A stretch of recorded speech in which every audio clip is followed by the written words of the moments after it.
entretiens des patriotes, bonjour à tous, heureux de vous retrouver. Les miliciens de la Jeune Garde, financés par la mairie de Lyon, protégés par Soros, Epstein, Plandémie. Avant de traiter ces informations et beaucoup d'autres, vous connaissez la coutume sur cette chaîne.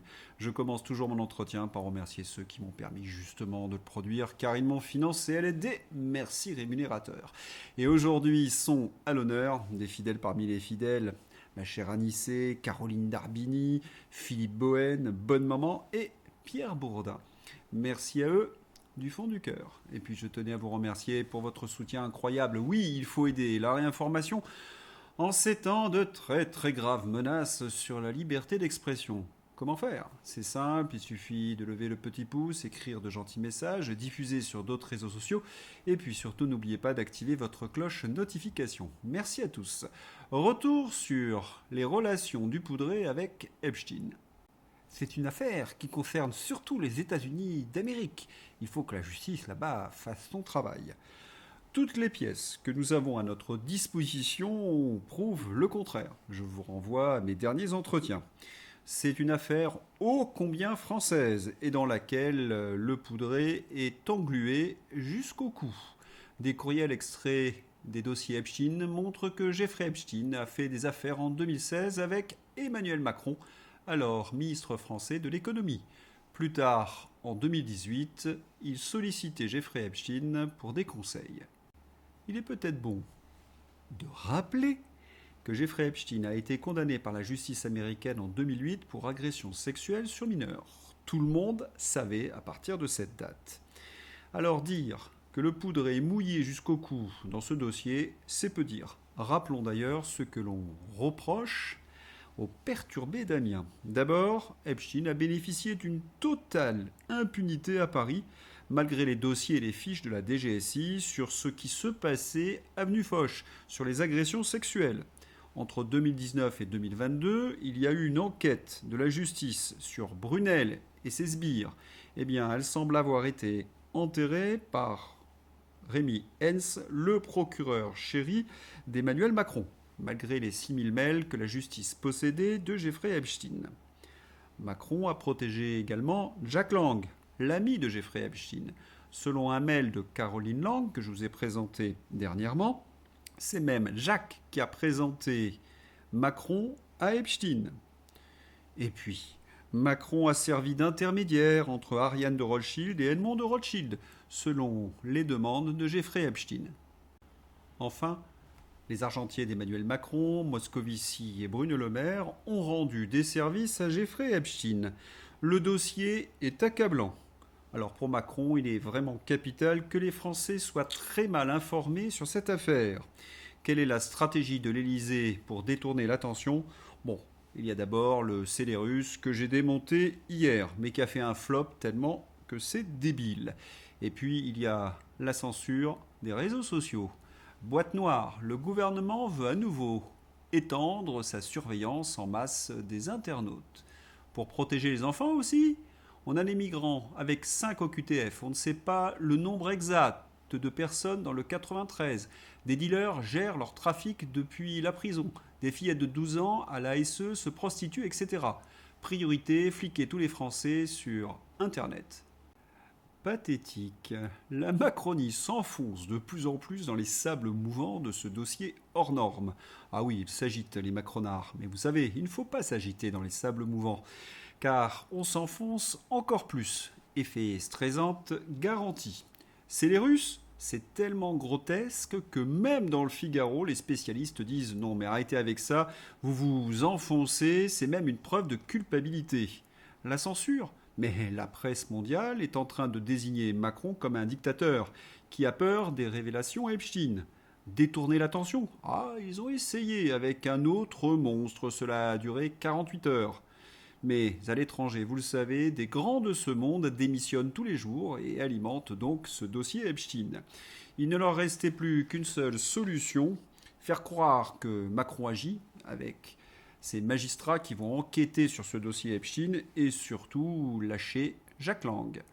Une perquisition est menée ce lundi à l'Institut du monde arabe à Paris, dans le cadre de l'enquête ouverte pour blanchiment de fraude fiscale aggravée visant Jack et Caroline Lang. Franchement, Jacques visé pour fraude fiscale. C'est un peu comme si Marc Dutroux avait été arrêté pour conduite en état d'ivresse. Et il y a ce détail croustillant. Scène surréaliste à l'Institut du monde arabe, le parquet national financier a mené sa perquisition dans le cadre de l'enquête liée à l'affaire Epstein alors que Jack Lang célébrait son pot de départ. Oui, oui, un dernier cocktail onéreux. Jusqu'au bout, Jack aura dépensé l'argent du contribuable. Cette perquisition arrive bien tard. Et puis, la machine Epstein est lancée à toute vitesse. Tous les jours des révélations. Macron semble avoir 3 coups de retard. Allez, on continue. Dossier Epstein, Fabrice Sédan, vous en rappelez, diplomate français cité dans les fichiers Epstein. Le Quai d'Orsay se dit prêt à enquêter. Et puis on apprend, dossier Epstein, Fabrice Sédan, le diplomate du Quai d'Orsay, éclaboussé par l'affaire Epstein, a été visé en 2020 par une enquête pour tentative de corruption mineure. L'enquête, oh quel hasard, a été placée sans suite, comme toutes les autres enquêtes sur le sujet. Si on devait résumer l'affaire Jeffrey Epstein et Emmanuel Macron, ça serait classé sans suite. Les amis du Poudré peuvent le remercier. Tiens, je vous remets un petit coup de Bailey. J'espère que cette fois-ci le lien apparaîtra dans ma description. Bailey, notable criminel, un documentaire revient sur les accusations visant cette figure de la presse et du centre-gauche, un des grands soutiens d'Emmanuel Macron dans le Sud-Ouest. Quand on est au cœur du pouvoir, on n'est guère inquiété par la justice. Un autre volet qui est tabou dans la presse, c'est ce qu'on va nommer Epstein Plandémie. Mais avant d'aller directement à Jeffrey, je voudrais revenir sur un point. De nombreux internautes m'ont posé la question, mais pourquoi vous étiez si méfiant en 2020 lorsqu'a éclaté la pandémie ? C'est simple, je connaissais très bien le dossier Perdu Pharma aux États-Unis et j'avais lu le rapport de la commission sénatoriale française en 2010 sur la crise du HNN1. Un petit rappel. Donc cette commission sénatoriale présidée par François Autain constate en revanche que l'adaptation du plan pandémie grippale a chopé sur 2 obstacles. Les défauts d'organisation de l'expertise sanitaire, son éloignement des réalités du terrain, qui ont favorisé l'expression d'une pensée unique, et conduit une forte surestimation du risque pandémique. Cette surestimation jointe à une insuffisante transparence sur les liens d'intérêt de la majorité des experts avec l'industrie pharmaceutique a été l'occasion d'une remise en cause sévère de l'expertise publique dans l'opinion. Une stratégie vaccinale figée par des contrats déséquilibrés et rigides. C'était Roselyne Bachelot qui les avait engagés, qui ont imposé au gouvernement des achats démesurés. Pour faire simple, les experts travaillaient avant tout pour le Big Pharma, ils ont joué la carte de la peur pour que le gouvernement achète du pchout, qui s'est bien évidemment révélé inefficace et qui a été acheté en quantité démesurée. Je parle bien du HNN1 en 2009. Les sénateurs ont également déploré le rôle des journalistes qui ont contribué à cette psychose. Et 10 ans plus tard, qu'est-ce que l'on constate ? Eh bien, ceux qui ont été épinglés dans ce rapport sénatorial sont aux commandes en 2020. Les Castigliola et les défraîchis. Même la grosse Bachelot, qui avait été pointée du doigt dans cette commission sénatoriale, est revenue en 2021 pour soutenir Emmanuel Macron. Donc, une répétition générale de 2020. Et que s'est-il passé entre 2010 et 2020 ? Cette photo est authentique et date de 2011. Elle a été prise dans le manoir de Jeffrey Epstein à Manhattan, New York. Elle montre de gauche à droite James E. Stanley, cadre chez JP Morgan à l'époque, Lawrence Summer, ancien secrétaire au Trésor, Jeffrey Epstein, Bill Gates et Boris Nikolic, conseiller scientifique de la Fondation Gates. Complot pour le pchout ou pas complot ? Telle est la question. Et s'il y avait seulement que cette photo ? N'arrêtez pas de parler de lui tant que nous n'aurons pas obtenu de compte. Un courriel envoyé à Jeffrey Epstein en 2015 a révélé, sujet, se préparer aux pandémies. L'expéditeur a écrit « Discutons des prochaines étapes. Comment impliquer officiellement l'OMS et le CDC ?» CDC, c'est un organisme américain de santé. J'espère que nous pourrons y arriver. Jeffrey Epstein a été impliqué dans des discussions sur la planification en cas de pandémie et coordination sanitaire mondiale quelques années seulement avant 2020. Et en 2017, Bill Gates a bien eu des interactions et des discussions avec Jeffrey Epstein, qui mentionne des simulations de pandémie, notamment Strain Pandemic Simulation, selon des documents récemment publiés dans les fichiers Epstein par le département de la justice américaine en début 2026. Voici ce que l'on sait de manière factuelle. Un email daté du 3 mars 2017 intitulé BGC3 Deliverable and Scope était l'ancien nom du think tank de Bill Gates, aujourd'hui Gate Venture. Liste parmi les points de discussion ou livrables techniques une recommandation sur une Strain Pandemic Simulation, simulation de pandémie par souche virale. Cet email semble adressé à Bill, identifié comme Gate, et copié à Larry Cohen, puis forwardé à Epstein, qui a répondu simplement « OK ». Selon de nombreux observateurs et lanceurs d'alerte, le Big Pharma avait raté son coup en 2010 avec le HNN1. Comment remédier aux erreurs, entre guillemets ? Eh bien, impliquer les organismes de santé du monde, les chefs d'État, oui, tous ces young leaders. C'est ce que suggèrent en quelque sorte ces emails. Et ce n'est même pas que des lanceurs d'alerte qui l'affirment, c'est également Robert Kennedy Jr. Robert Kennedy Jr. explique que Bill Gates et la CIA ont organisé ensemble l'événement 201 en 2019. À New York, Bill Gates organise une simulation de pandémie de coronavirus. Sa co-animatrice est Avril Hain, la directrice adjointe de la CIA. Que fait la CIA lors d'un forum sur la santé publique ? Dans ma description, vous aurez également la présentation du World Economic Forum. Et oui, le Forum économique mondial et la fondation Bill et Melinda Gates ont organisé l'événement 201, un exercice de simulation de pandémie de haut niveau le 18 octobre 2019 à New York, par une étrange coïncidence juste avant l'apparition de la pandémie.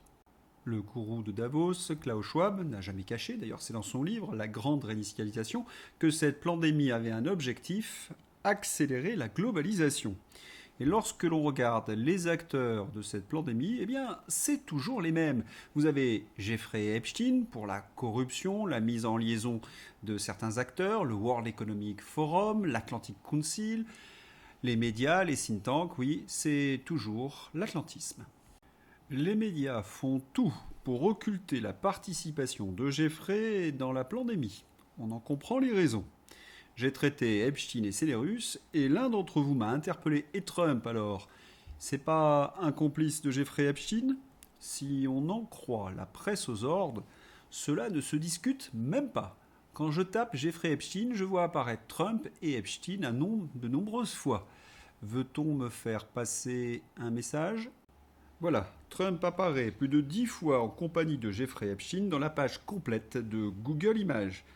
Manifestement, on veut qu'inconsciemment, j'associe Donald Trump et Jeffrey Epstein. Premier constat, lorsque l'on regarde ces photographies, on s'aperçoit que Trump est jeune. C'est bien avant 2008, date de la condamnation de Jeffrey Epstein. Xavier Poussard.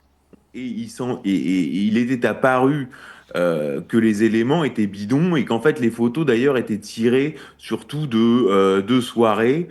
Et il y a cette photo, il y a cette vidéo qui circule, qui suggère en fait. Dès le début des années 90, Jeffrey Epstein et Ghislaine Maxwell vont être réaffectés sur une opération qui va consister à ce qu'on appelle tamponner des hommes politiques, des universitaires, des personnalités du monde du cinéma, pour avoir des leviers de chantage. Tiens, la pandémie.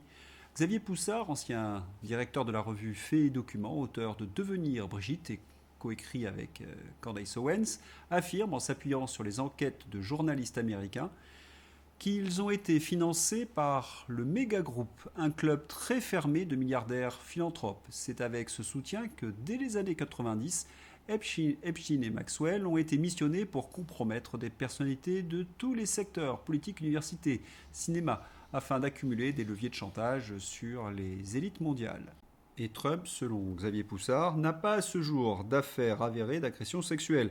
Ce sont généralement des faux ou des manipulations de la presse aux ordres. Et selon lui, c'est bien Donald Trump qui tire les ficelles de cet immense scandale. Il ne faut pas oublier que c'est lui qui a révélé une partie des dossiers. Et il ne faudrait pas non plus oublier ceci. Le président Donald Trump a banni le riche investisseur Jeffrey Epstein de son club privé, Mar-a-Lago, pour avoir tenté d'approcher la fille adolescente d'un autre membre en 2007. Et à partir de 2015, Donald Trump accuse les démocrates d'être les complices de Jeffrey Epstein. Il vise particulièrement les Clinton, Hillary qui se présentait et bien évidemment son mari Bill.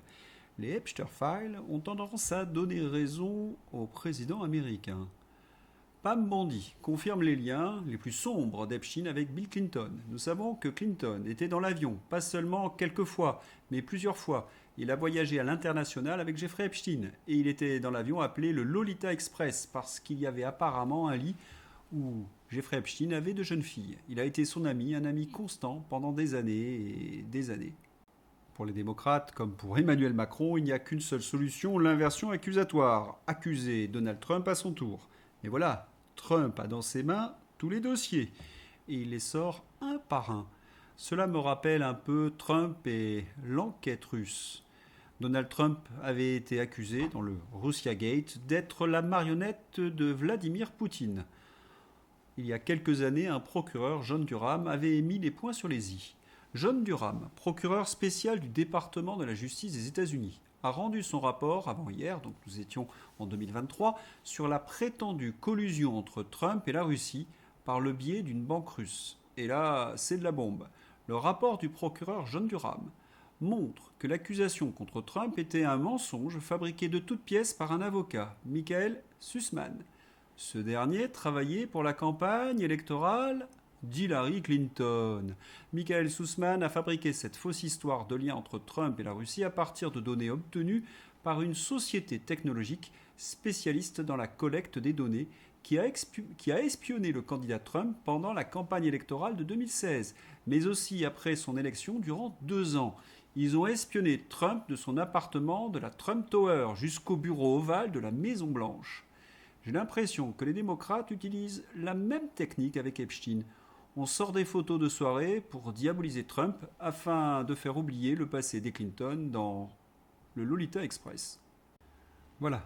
Jusqu'à preuve du contraire, il n'y a pas de scandale Donald Trump-Epstein. Par contre, chez les démocrates, cette affaire, c'est un vrai missile. France, justice pour Quentin. Nous avons le visage de ce pauvre Quentin. Oui, Quentin était un franco-péruvien, catholique pratiquant, amoureux de son pays, passionné de philosophie. Bien loin de l'image d'extrême droite que la gauche essaie de lui coller. Il est tombé dans un guet-apens, lynché à mort. S'il n'y avait pas eu les réseaux sociaux, les médias de grand chemin de gauche nous auraient déroulé leur narratif habituel. C'est-à-dire que d'abord, c'était une rixe, que ce Quentin l'avait bien cherché, et qu'il avait même mis en danger les gentils Antifa. L'inversion accusatoire habituelle. Nous avons donc entendu ce genre de choses sur les médias aux ordres. Le service public fait appel à Mathieu Slama, le gauchiste, pour parler d'instrumentalisation pour la mort de Quentin. La force de ces gens, c'est que peu importe le sujet, ils déroulent leur propagande et disent n'importe quoi. Sur France Info, autre gauchiste, ça se voit déjà à l'œil nu. Qui est cette personne exactement ? Ça y est, c'est parti. Le service public commence à faire le procès de Quentin. Combien de temps va-t-on être obligé de financer cette chaîne ? Et la palme de l'indignité revient à Éric Coquerel. Éric Coquerel, député de la France Insoumise, à propos du lynchage de Quentin. Peut-être que certains groupes ont considéré que la police n'agissait pas assez contre ces groupuscules identitaires et qui ont dû penser qu'il fallait recourir eux-mêmes à se défendre. On parle d'un jeune homme de 23 ans qui s'est fait massacrer par ses idées politiques. Là, quelle honte absolue de prononcer une phrase pareille venant d'un député. Ces gauchistes se déshonorent une fois de plus, car les faits sont têtus et ils sont même reconnus par la justice. Meurtre de Quentin, le récit d'une grande partie des médias qui évoquaient des rixes et des affrontements s'effondre. Le procureur de la République de Lyon confirme qu'il s'agit bien d'un véritable lynchage. Je vous mets la vidéo qui a obligé la justice à reconnaître les faits. Le procureur ajoute qu'il détient une liste de 6 suspects, mais il n'y a toujours pas d'arrestation, tout au moins à l'heure où je tourne. Pourtant, certains ont été reconnus depuis fort longtemps, et notamment ce monsieur, Jacques-Élie Favreau, un des leaders de la Jeune Garde, assistant parlementaire et ami proche de Raphaël Arnaud, aurait été identifié parmi les antifas responsables du passage à tabac du jeune militant nationaliste. Le scandale est tellement grand qu'Éric Coquerel, encore lui, député de la France insoumise, affirme dans les médias, titre du Figaro, qu'il n'y a pas de lien entre la Jeune Garde et la France insoumise. Non, il n'y a pas de lien. Le député fiché S, Raphaël Arnaud, dirigeait la Jeune Garde, son assistant parlementaire ferait partie des agresseurs, et la Jeune Garde fait le service d'ordre de la France insoumise depuis fort longtemps. Et il y a ceci. Meurtre de Quentin, la Jeune Garde collaborait officiellement avec la mairie verte de Lyon dans le cadre de la lutte contre l'extrême droite. La gauche qui finance des milices. Cela nous rappelle pour le coup les heures les plus sombres de notre histoire. Flash Info, un Lyonnais affirme que des membres de la Jeune Garde patrouillent dans certains quartiers de Lyon, interrogent des habitants et cherchent à identifier leurs opposants. Il ajoute « Un soir, en rentrant du stade, je portais une écharpe de l'équipe de Lyon. Identifié à droite. J'ai été encerclé par la Jeune Garde qui me disait « Tu es fave, toi ?» Aujourd'hui, je me protège pour sortir. Dans ces entretiens, nous dénonçons depuis des années cette milice, souvent composée de fils de socialistes. Déjà, l'affaire Clément Méric l'avait montré, et l'affaire Bernanos. La justice leur permet de bénéficier d'une totale impunité. Les médias les présentent comme des héros, alors que ce sont de sombres miliciens. Mais il y a plus. La Jeune Garde, ses principaux soutiens. Eh bien d'abord, il y a la France Insoumise, via Raphaël Arnaud, député de la France Insoumise et cofondateur. La France Insoumise a publiquement défendu le groupe contre sa dissolution, communiqué en février 2026, appelant à abandonner la procédure. Mais il y a également le soutien juridique de la Ligue des droits de l'homme. Ah, la Ligue des droits de l'homme, qui est financée par Soros, notamment les 80 000 dollars qu'ils ont reçus de l'Open Society. Et puis la Ligue des droits de l'homme est financée bien évidemment par les régions, les mairies et l'État. Ah, ces révolutionnaires de la Jeune Garde, soutenus et défendus par les milliardaires et l'argent du système. Vous arrachez le masque de Mélenchon et vous trouvez Soros. D'ailleurs, ils ont strictement le même agenda. C'est pas un hasard. Intersectionnalité des luttes, progressisme, wokisme, etc.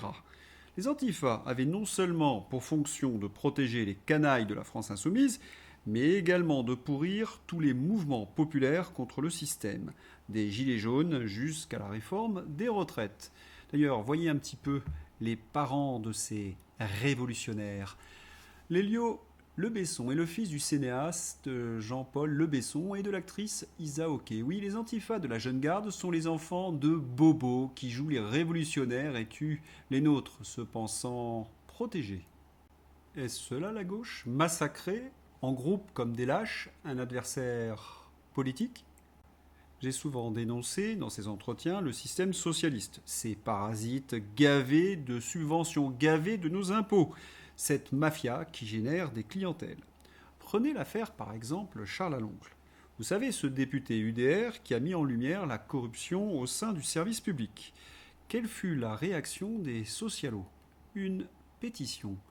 Mais qui sont les 350 personnalités du camp du bien de gauche socialiste qui ont signé la pétition qui dénonce le député Charles Aloncle et la commission d'enquête parlementaire sur l'audiovisuel public? La pétition surréaliste de 350 personnalités bien pensantes qui dénoncent le député Charles Aloncle. François Berléange, Jean Benguigui, Bruno Selot, Daniel Evenou, Michel Field, Laurent Geoffrin, Eva Joly. C'est complètement fou. Les faits sont là. Charles Aloncle a bien montré la corruption au sein de France Télévisions et du service public. Et ces artistes et autres journalistes pétitionnent contre celui qui révèle toutes ces magouilles. peut-on faire plus sale? International. Pourparlers fermés à Genève. Moscou arrive avec plus de 20 délégués et des instructions d'Anchorage. Les négociations prévues le 17 et 18 février à Genève se dérouleront dans un format trilatéral fermé, réunissant Moscou, dépêchant une délégation de plus de 20 membres, ainsi que Washington et Kiev. Les discussions viseront à définir des paramètres précis pour un règlement couvrant les volets militaires, politiques et humanitaires. C'est enfin la bonne réunion pour la paix à suivre.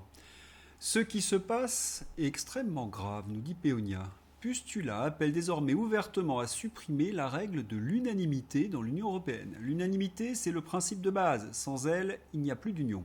Même l'Union soviétique n'a jamais osé franchir ce pas. Pour agir plus vite, l'Union européenne doit abandonner l'unanimité, déclare-t-elle sans détour. Oui, il faut donner plus de pouvoir à Pustula pour qu'elle impose beaucoup plus vite son système totalitaire. Cela devient de plus en plus inquiétant. Pustula, en une semaine, a plaidé pour le vol de notre épargne, la mise en place donc de cette dictature européiste et un budget militaire pharaonique.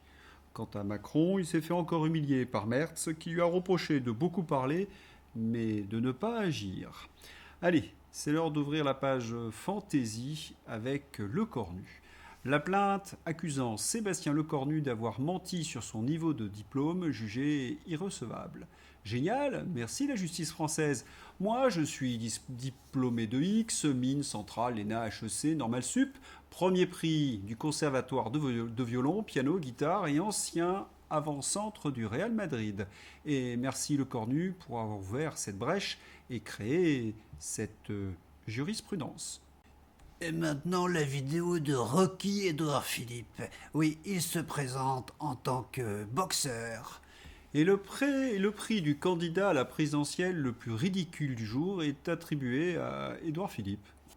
Attention, mise en garde, la personne qui va s'exprimer dans les images que je vais vous présenter n'a peut-être pas l'âge que vous pensez.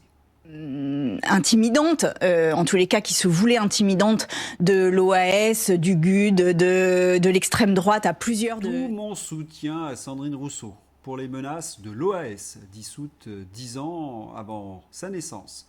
Je comprends très bien ce que tu as vécu, Sandrine, parce que moi-même j'ai été menacé par Robespierre et ses amis, donc respect. Tu sais, quand on remue la tête, les cheveux bougent. Tiens, puisqu'on est dans les zinzins, selon mes informations, Patou est devenu complètement parano depuis qu'il a été enregistré avec Thomas Legrand. Quand il organise des dîners, il demande dorénavant à ses invités de mettre leur téléphone dans le micro-ondes. Les experts sont formels. Les dossiers Epstein ont contourné la France, exactement comme le nuage de Tchernobyl, exactement comme les effets indésirables des pchoutes. Pourquoi t'es là, toi ? J'étais sans masque dans un bar en 2020 et toi ? J'ai mis le chauffage du salon à plus de 19 degrés pendant l'hiver 2022. Le prix Hercule Poirot est décerné à Laurent Nunez pour avoir fait le constat audacieux et inédit suivant. Le lien entre la France insoumise et la jeune garde est très fort. Les robots kung-fu entrent en scène. Les robots humanoïdes chinois sont de retour au gala du Nouvel An chinois avec des démonstrations de kung-fu époustouflantes. Précision, puissance et équilibre parfait. La tradition rencontre le futur. Attendez, nous, dans l'Union européenne, on a fait quelque chose de mieux. Les bouchons attachés à la bouteille. C'est tout pour la page Fantaisie. Je n'ai pas encore eu le temps de finir mon travail sur la réunion des souverainistes avec Philippe Murer. Ça sera donc pour demain. Je vous prie de m'excuser pour ce retard. Par contre, je vais vous présenter quelque chose que j'ai trouvé extraordinaire. Cette interview de légende de ces deux messieurs qui ont écrit un livre passionnant, Dieu existe-t-il ? Je vous mets le lien dans la description, vous verrez, c'est passionnant, que vous soyez croyant ou pas. Voilà, je vous souhaite une excellente journée, à bientôt, au revoir.